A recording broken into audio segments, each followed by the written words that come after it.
Hello and welcome to CEC Less Than a Minute. In this video we're going to be talking about two verbs, wish and hope. So we use wish for things that we want, but they're impossible to happen. So we use wish before past if we're talking about a present wish. For example, you say, I wish I knew the answer.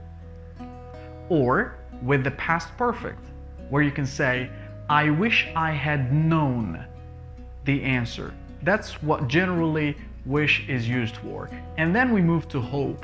Hope is used for things that are in the present and in the future, and they are likely to happen. For example, I hope I can see you again. And then we say, for example, I hope I'll see you. I hope you got that. Thank you for watching.